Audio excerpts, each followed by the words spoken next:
additions or deletions? Hearing none, all those in favor signify by saying aye. Aye. Aye. Those opposed, the same. Motion carried. Public comments. Public, if you're here to speak, you have 5 minutes to address the board. Please just step up to the podium and give us your name. I see no movement. Okay. Moving on to committee items, we have the minutes of the October 10th meeting for approval. So moved. Motion and support. All those in favor signify by saying aye. Aye. Those opposed, the same. Motion carried. Next up are appointments. First, we have the Region 2 Area Agency on Aging. It is the former seat of the late Lauren Greenidge, and we have two applicants, being Arlene Shepard, who's here in the front, and Deborah Eccleton. And I know Deb, but don't see her. Looking for a nomination. I'll nominate Deb Eggleton. Support. Okay, and I would nominate Arlene Shepard. Any other nominations? Okay, the clerk will call the roll.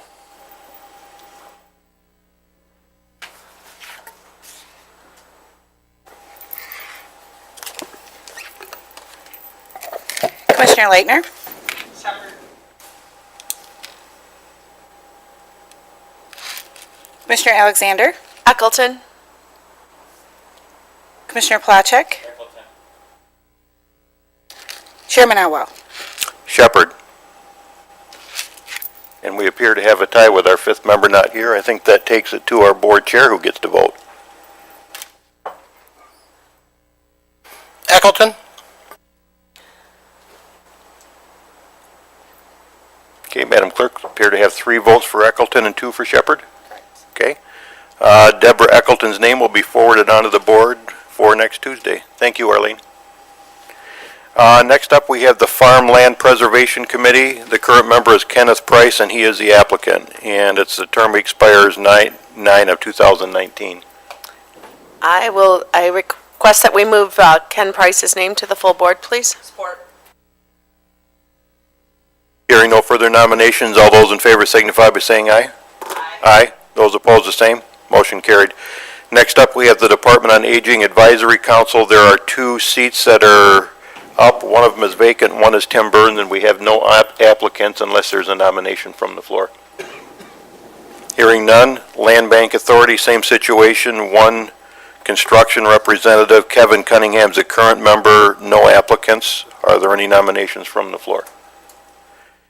Hearing none. The Jackson Traffic Safety Program, 1 engineering representative. That's the former employee Joe Michalski's vacant seat, and there are no applicants. Do we have any nominations from the floor? In that one, I think our administrator can cajole the road department into putting somebody forward next month. Lastly, it takes us to the Jackson County Planning Commission. It's the seat held currently by Carl Rice, and John Palachuk is the applicant. I'd move that we forward John Palachuk to the full board for the Jackson County Planning Commission. Any other nominations? Hearing none, all those in favor signify by saying aye. Aye. Those opposed, the same. Motion carried. Next up, we have the Enterprise Group, Blackman and Leone DDA. Debbie or Amy? Good morning. Good morning. I just want to point out that the agenda should read Blackman DDA. That's what I kind of thought when I read through and saw a Okay. 2-page Blackman only.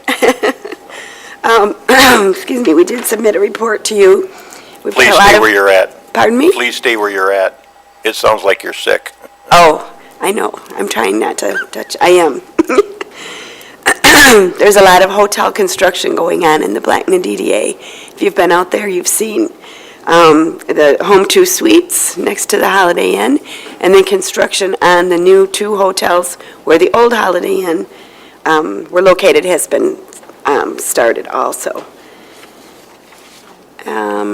I think the only other thing we noted on there is that the Enterprise Group participated with our regional partners and held a familiarity tour in Ann Arbor, and we were able to entertain 6 site consultants from around the nation and tell them about opportunities in Jackson County and our region. And if there are any questions, I'm happy to answer them. Commissioners, any questions? Just one comment from me, Amy. I think I read somewhere about Bill Napser. I've been hearing about it. Drove by last night, and it's on the ground and gone, so. It is? It is. I haven't been over there to Yep, see that. all gone. Good, So, looking Okay. forward to that. good, yes. If Yes, that's- I didn't mention that there is some interest in some of the DDA property, and Supervisor Jancic has been talking with bond counsel and will be meeting with people to see if there are any possibilities there. Okay, if no questions, Debbie, you're up again, or Amy, you're up again, I think, with the amended brownfield plan for Mill Street. Yes, so this is the brownfield plan in the Village of Brooklyn for 221 Mill Street.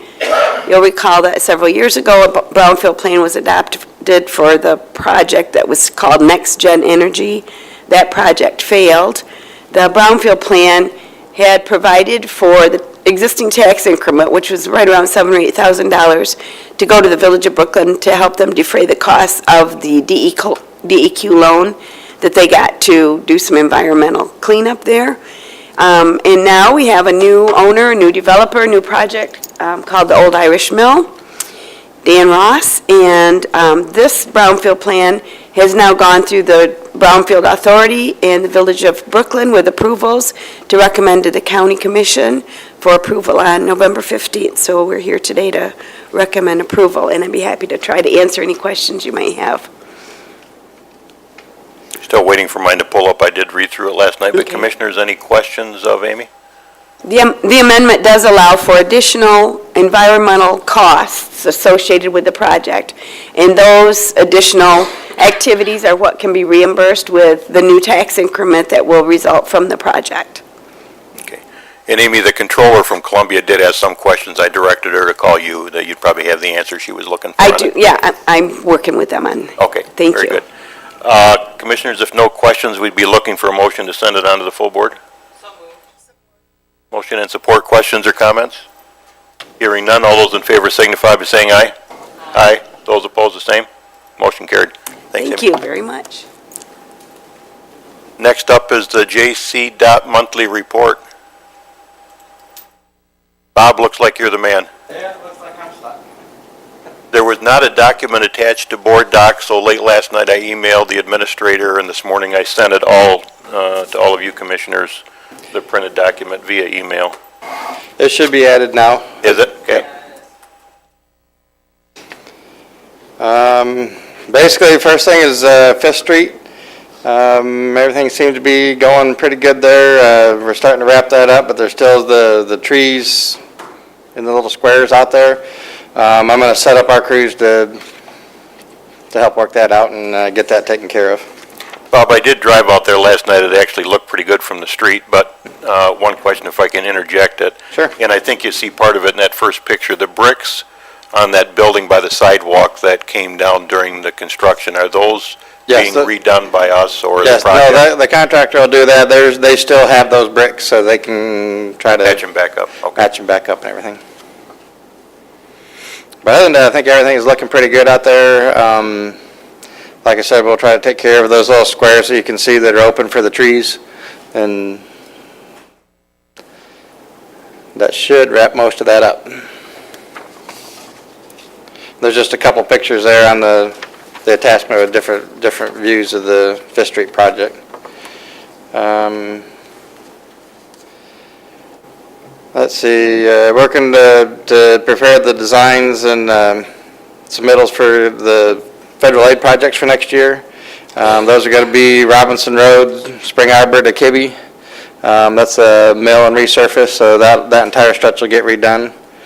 Not quite as in-depth as this year's Robinson, but that'll look pretty good when it's done.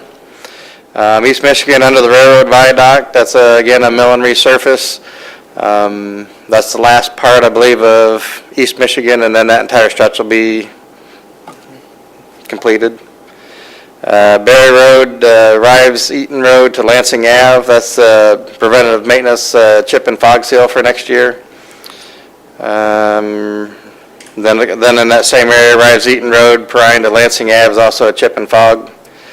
West Michigan Ave, Glasgow to the Parma Village limits. That's where we're going to start working on West Michigan and try to get from from the city over to the county line heading west. And over the next couple of years, we'll be able to hopefully have all of Michigan Ave redone. Let's see, Rives Junction is a non-motorized trail from M50 to the North Township line. And then pedestrian signals at Airport Road and Springport, County Farm, that whole intersection there, to make that more accessible to handicap ramps and all that kind of stuff, and make it a little safer for the public.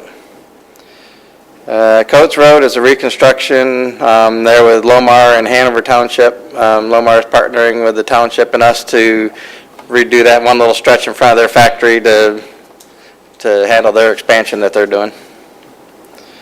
And then Ann Arbor Road, non-motorized trail from Hackett to Ponderosa Drive.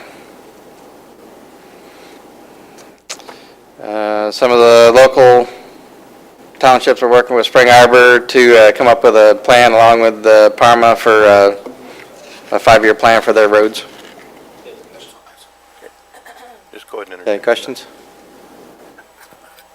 I realize that we're talking about doing Robinson Road, Mhm.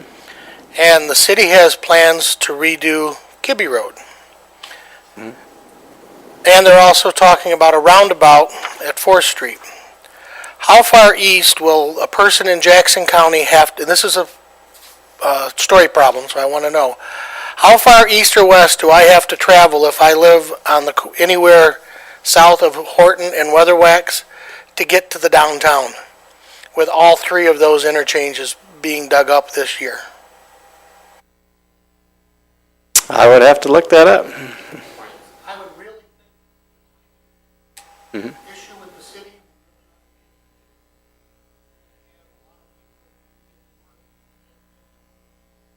The Robinson Road really shouldn't be, like this year was quite, I guess, problematic for the public. This portion won't be anywhere near like that. This is going to be a very straightforward mill and fill. It'll take a few days to do each, and I think traffic will be able to use it way more than, it won't be shut down for a long period of time like what Robinson Road was this year, because there was all kinds of drainage and curb and gutter, and that's just straight mill and fill, and so it's really pretty straightforward. I'm just thinking.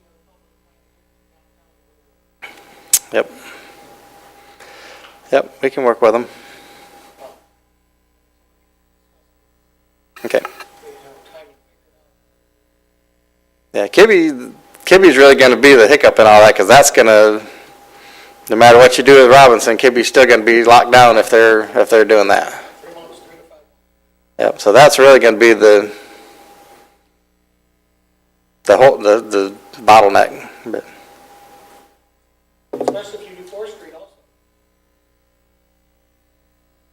also. for the roundabout, or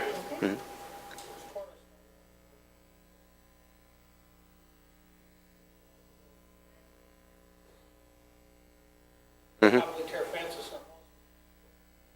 yeah, Francis needs fixed too. So. Okay.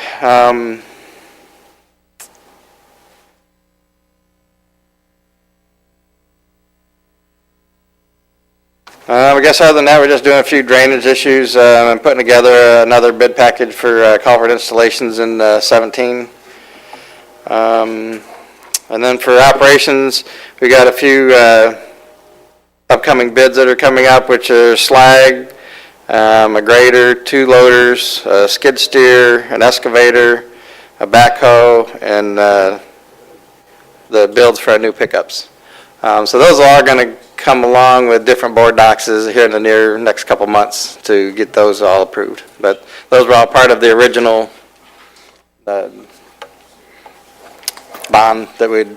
Bob, on the equipment discussion, when we went out to the asphalt plant and toured it here a couple of months ago, we looked at a mobile asphalt plant, or portable asphalt plant.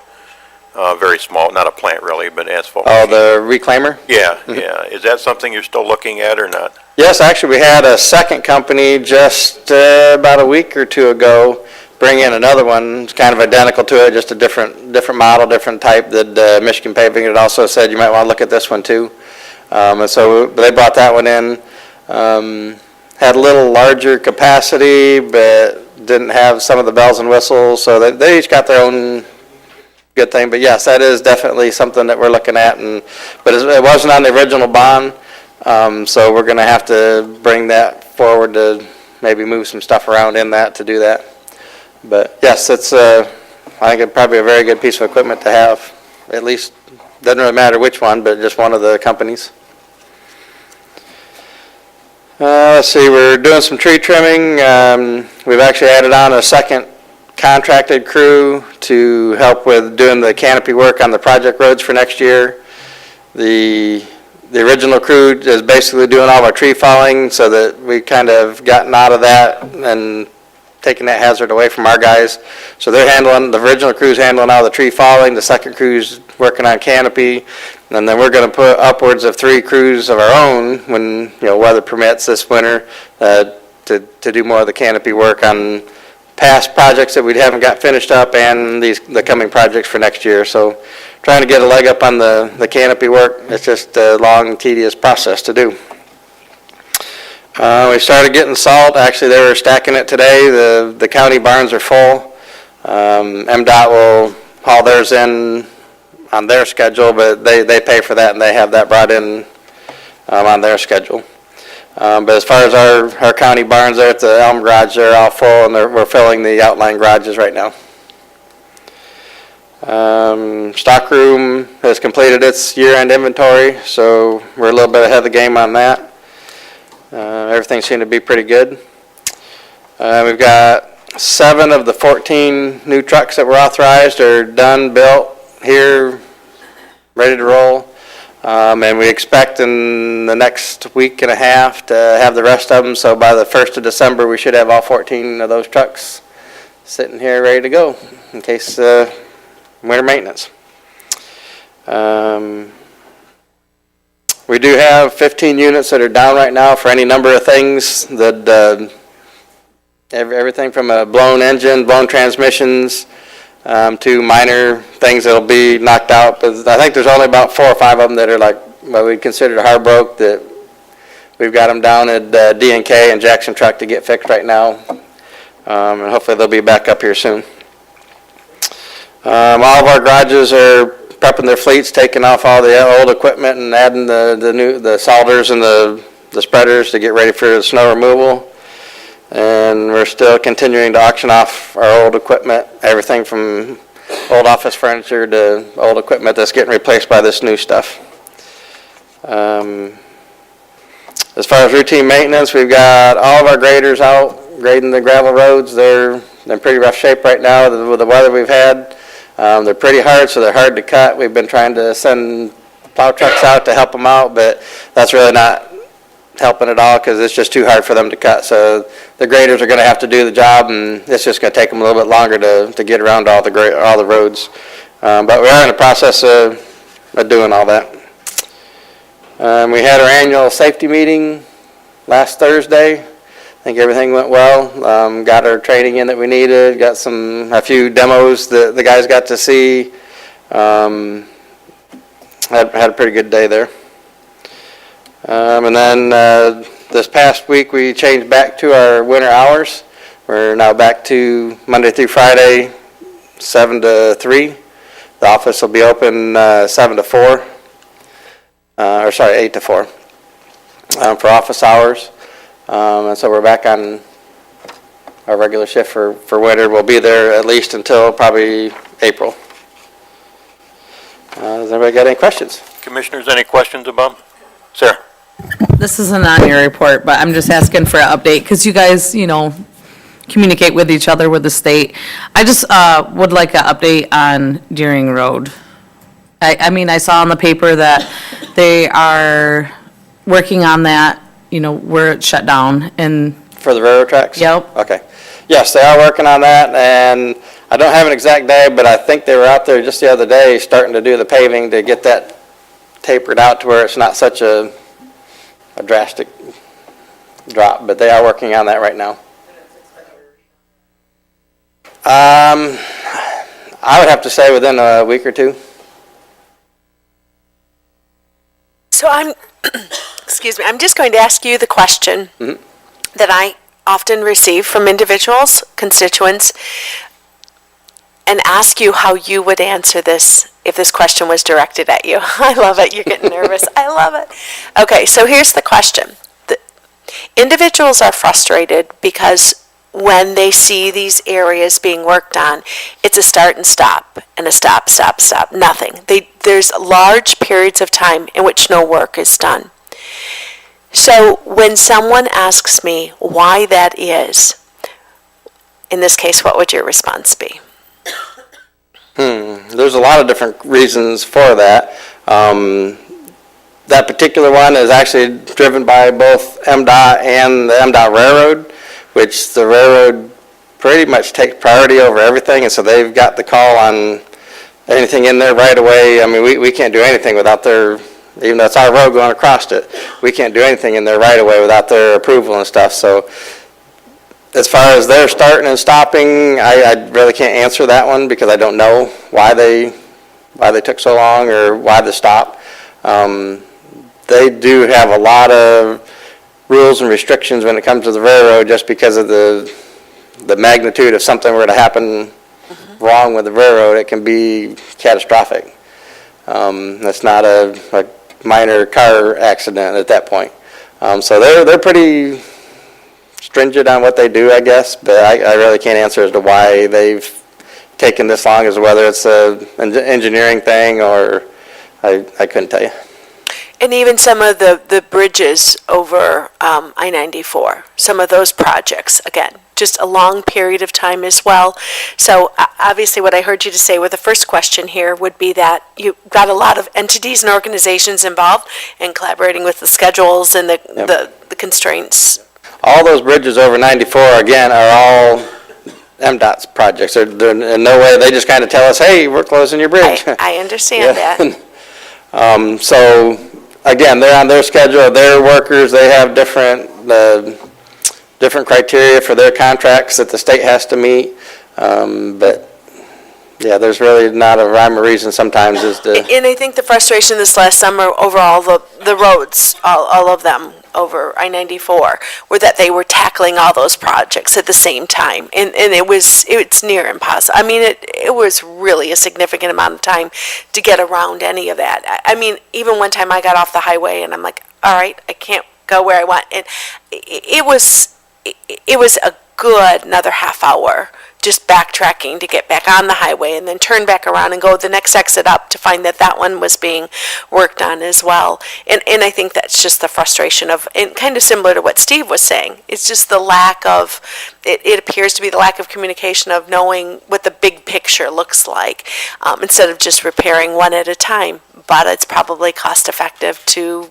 Yeah, and they've got that crew in there. I know just a little bit of how they were doing it. They've got one crew that were doing the milling, and so they would have to go down and mill each one. And then another one that was doing the sealant, and they would go down. And so it's kind of a cycle thing, and once you start one, you've got to start them all because the crews are here.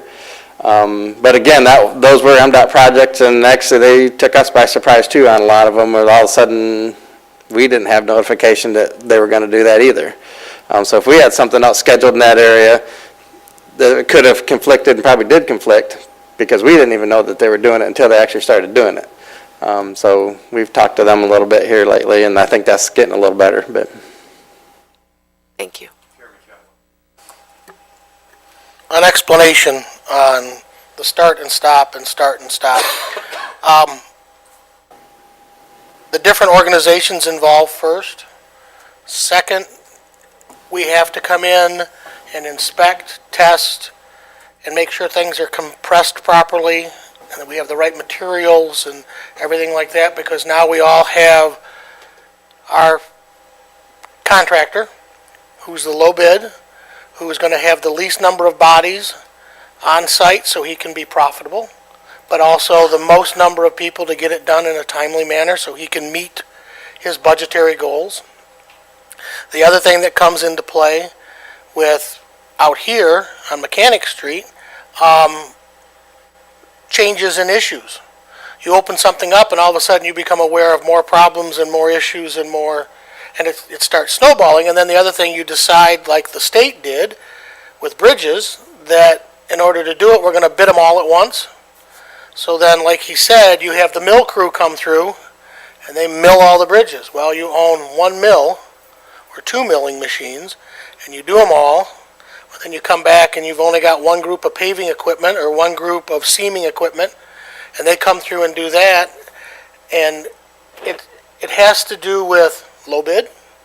It has to do with profitability for these companies that are doing it. It has to do with the different entities, and we all have to have an independent inspection now.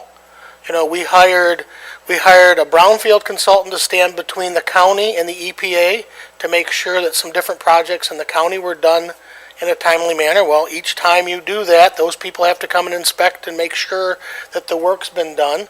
The same thing happened with the city and the streetscape projects out here. So it's just, you're right, it seems like they go along and for 30 days they're not doing anything. Well, they are. They're testing and going back and putting directional boring in, and you won't even see them a lot of times today run gas lines or run sewer lines because it's all done with equipment that doesn't disturb the ground. And it's one equipment setting at the far end of the project, shooting the length of the project, shooting 780 yards, almost 1,000 yards with some of this equipment today. So that's the other issue, that you can do so much with mechanical equipment where you don't have a lot of people leaning on shovels and doing things on the site. My only comment would be there was a meeting at Blackman here a week and a half, I think, ago with MDOT and county and city talking about all the projects going on, and there was some criticism about lack of knowledge, but I think the information's there if we want to search it out. And I think for the biggest part, they do a fairly good job of communicating it, but I think there is somewhat of a lack of coordination when these projects happen, like in the city when they did Wisner Street, and then the railroad came through and did the crossing or something, and there could be better coordination, I think, when these things happen, and as to what the chair was talking about with 3 different main arteries on the west side all being worked on at once, so, for what that's worth, but. The railroad for MDOT's a little bit more like that than the regular MDOT for the roads, for the most part, does pretty good. The railroad kind of surprises us a lot, but Yeah, they're in their own world, I think, the railroad is.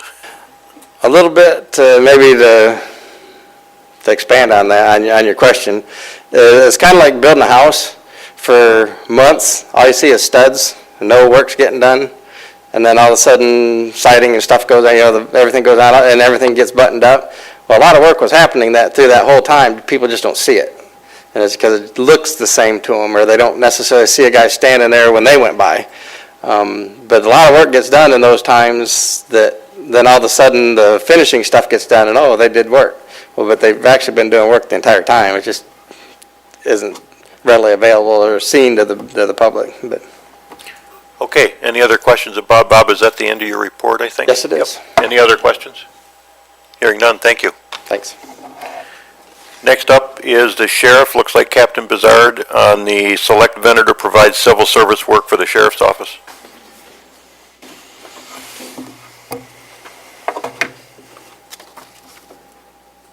Good morning. A couple of months ago, we started an RFP process for our civil process service for the sheriff's office. We haven't revisited this in about 23 years, and this was kind of a legacy agreement from Sheriff Zavislak that we've been following currently. So it was decided that we probably should put this back out for competitive bid, which we just recently did. We've had Hobbs Civil Process Services been doing our civil process for the last 23 years, and currently we do not have a contract or written agreement or anything with Hobbs Process Service, which I guess is why we've had that legacy since Sheriff Zavislak. So we put this out for RFP. We did follow the county policies when we did the RFP. The RFP was reviewed by Phil Curtis, who was a county attorney before it was published. It was published on the county's website as well as a few other places, I believe. And we received 4 submitted responses to the RFP. Those were Hobbs Civil Process, Jackson Civil Process, Osborne Civil Process, and Judicial Services Group. 2 of the vendors that we looked at did not have complete information for what was requested in the RFP. Two of the others did, and out of the two that did have the required information, the sheriff's office has chosen Judicial Services Group to provide this service to the sheriff's office. This is a cost-neutral program. The fees that the company collects, they collect directly from the mortgage companies through the costs are mandated by state law, and we do not have the resources in order for us to do the civil process ourselves. It would cost us more money than what we would get back in fees. So, which is why we're trying to partner with another company to do this for us. It's way more cost effective for us to do that. So I guess what we're requesting is that the board today would approve selecting Judicial Services Group to provide our civil process work for the sheriff's office. And I anticipate that probably the next meeting, we will have a contract drafted and for your approval for this as well. Thank you, Captain. I'll volunteer that I sat down with you before the meeting started. I had a number of issues circled, and I wanted to give you a heads up on those, so I wasn't blindsiding you with them, and I had a chance to talk with another commissioner that had some of the same concerns. But just to run through them real quick, I think you probably covered most of them. The first was that you've got it, that it has not been reviewed or competitively bid in several years, and really it's never been bid before, right? Is that correct? That Not you in know my of? career, it has Right. not. And I had mentioned to you that another paragraph has that you don't currently have a contract or written agreement for the service that's done, but in fact, there's none with this proposal either. You've mentioned that that would come later, likely. I didn't see the RFP. I'm not sure if anybody else did. Did you just say that that was on the county website? Yes, Is that it what was. you said? Okay, I didn't happen to note that, and I think I'd personally kind of like to see that and what was in it, along with what the parameters and expectations were. And then I had also asked you who the four vendors were. You've now mentioned them, but it wasn't in the document here. The final two that made the cut, those were obviously Judicial Services, and who was the other one that made the cut? The other one was Jackson's civil process. Okay. The next thing that I've got circled is, I wasn't really clear on how this was done up until now. You've got that the project will come from a fee charged by the vendor, and then you've got other wording in here that says the fees collected are not sufficient to keep the service in-house, when in fact we don't really have it in-house now. Is accurate, correct? That is correct. So there's no money that flows into or out of the budget for the service that's done right now. That's That is totally correct. separate. And then you had noted a legal advisor was consulted, but it ended up being Phil Curtis, which is fine, and I appreciate that. I'd kind of like to see all the other documents. I'm not sure where the other commissioners are. You've got noted in here that it's not a time-critical issue. Approval is desired, however, it is not time-sensitive, and the board could take no action on the matter. And it's whatever the pleasure of the committee is. I'm not sure if anybody else has questions or concerns, but Julie, you look like you're about ready to speak. No. Oh, okay. Go ahead. Sarah? Well, I was.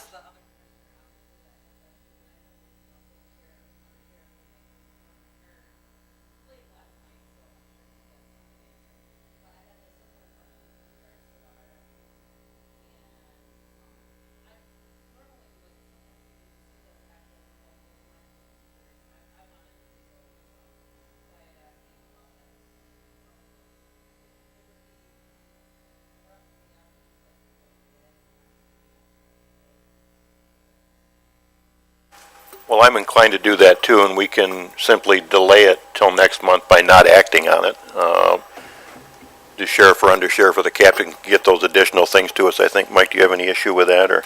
Okay. Is there any commissioner that wants to move forward? If so, we'd need a motion. My preference would be to wait till next month anyway. My question would just be for confirmation that there's nothing detrimental in holding off another month. Nope, we're status quo right now. Hobbs is, civil process is still doing civil process until we change that. So if commissioners have questions, if you can funnel them to Mike, and then Mike can forward them off to the sheriff or undersheriff or the captain, so we're not all repeating the same questions, and then we can have it on the agenda for next month then. Okay. Okay. Thank you for answering our questions. Yep, no problem. Next up, we have the District Court Quarterly Report. Tammy? Good morning. Morning. Reports are online, yes? Yes. Okay, good.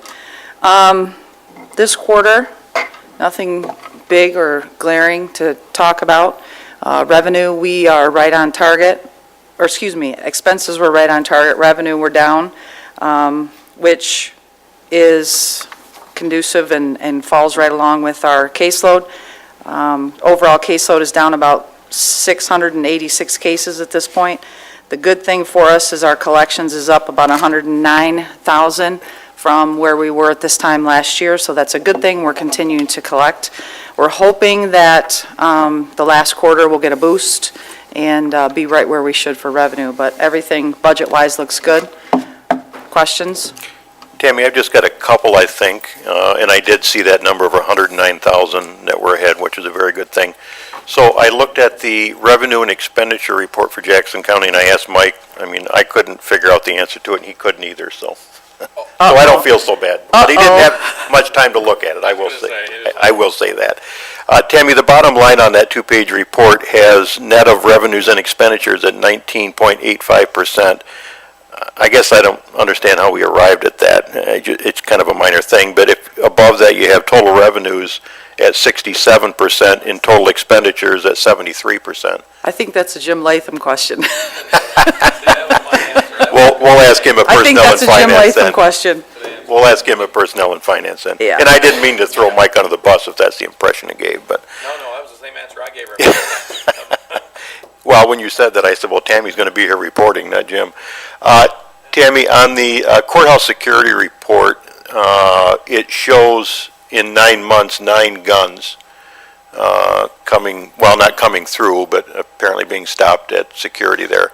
Can you tell me about that? What happens with that, or how does that happen? Is it people with CPLs that come in and forget they have their guns, or? Some. But Well, it concerns me, so I'm asking. And it's I higher. am glad that it concerns you because it's something that concerns me as well. But this one is above my pay grade. Yes, they bring them, some have CPLs, some try to bring them in, and we're told to tell them to take them back to their vehicle.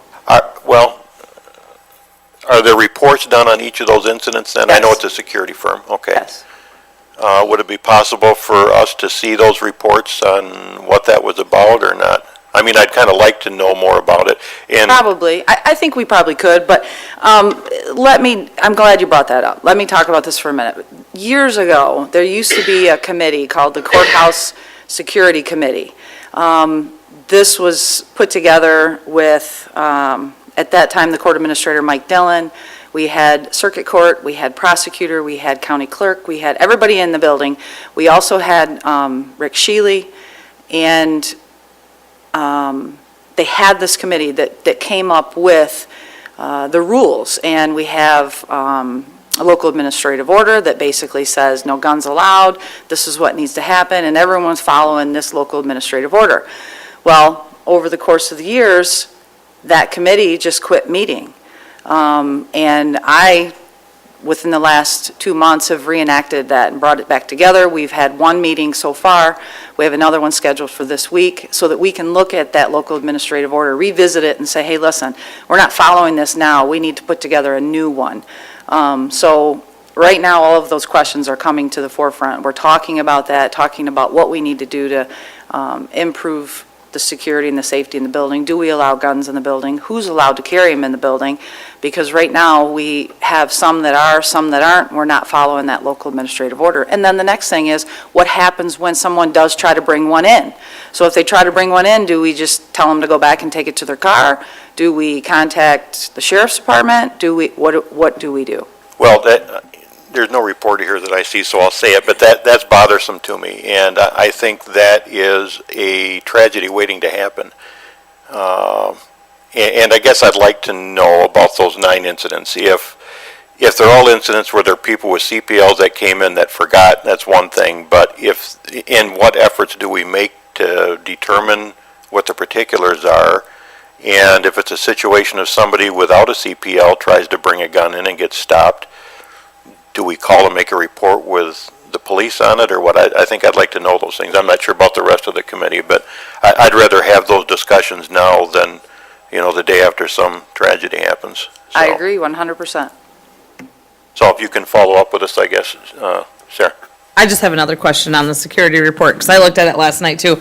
I'm just curious, what happens to all the items that are left? Like, do you guys have an auction or what? Like, what happens to everything? Because that's a ton of stuff. We have a huge box that they go in, You- and then at the end of the year, if no one comes back to claim or whatever, because a lot of times we'll take them and say, you can get it on your way back out. And if they don't, then at the end, we toss them. Well, one more finite. Is it not worth selling or what? Because even our junk computers, we're supposed to auction, so it seems like we'd host know a if I little can public sell- I auction, don't know if I add can it to sell the that stuff. fairgrounds or Sell it- something, a sell it. courthouse, Sell a knife. weapons auction or something. Call us back to them to let them bring it back in again. Well, then one other, I mean, maybe one other anal question, but on ammo, it's got, for the month of January, well, I'm on 15, of January, 85, is that 85 incidents of people bringing ammo in, or 85 rounds? 85 rounds. You'd be surprised, people come in with bullets in their pockets. And they go through the metal detector and they have them in their pockets, handful. So they drop them in the basket and Wow. That leaves interesting thoughts. Okay, but you'll follow up with us on that and my request to see the reports and Yes. funnel it through Mike, I guess, if you could. Yes. So, yes. Commissioners, any other questions? But just to follow up on Sarah's, there's value to what is, if items are being confiscated or taken, that are left, have value, who does ultimately that belong to, and where, if there's potential revenue? That's what you're saying, Well, Sarah. plus accountability of it. I mean, do you know what Absolutely, the happens? accountability. Do you know what happens with it, all these things? She said, I believe I will have to talk to them to be sure, but I believe that's what happens. Well, I'll tell you that, I hate to admit it, but I'm on Gov Deals a lot, which our road department uses, and all the time you see, many times it's airports. Gov Deals is only government entities that auction stuff, and you see lots of pocket knives. You'll see 100 pocket knives, but we got 1,400 knives so far this year. I have a board, yay big, that we mount all of the big knives on. And when we go to Courts to Schools and do our Courts to Schools program, we let them know that this is, Define big. just a subject, of what people try to bring in. How big? Yeah. Stop by my office sometime, I'll show you the board.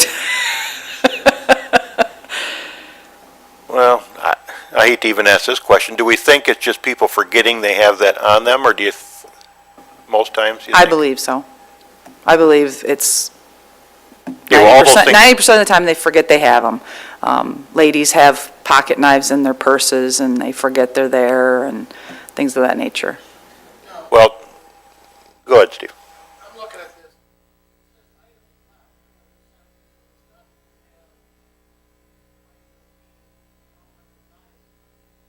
No, Have a total of 200. yes.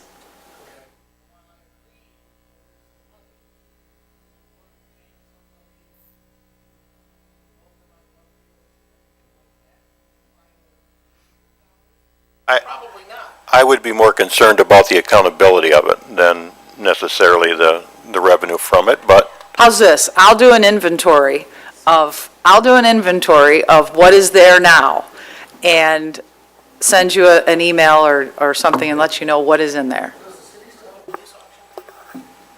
yeah, they do. Well, the sheriff has eBay, and I don't know if they have Gov Deals or not. I had a thought, Tammy, and I lost it. Okay, well, I was going to suggest maybe this committee you're talking about could look at this issue too, that it sounds like we're all concerned about the same thing. This month, we're not on a regular schedule because I just got it going again, but this month we're meeting actually on Wednesday, the 9th at 10, the 9th? It's Wednesday, the 9th? At 10:30, my office. Sure, I would just be curious. sure, absolutely.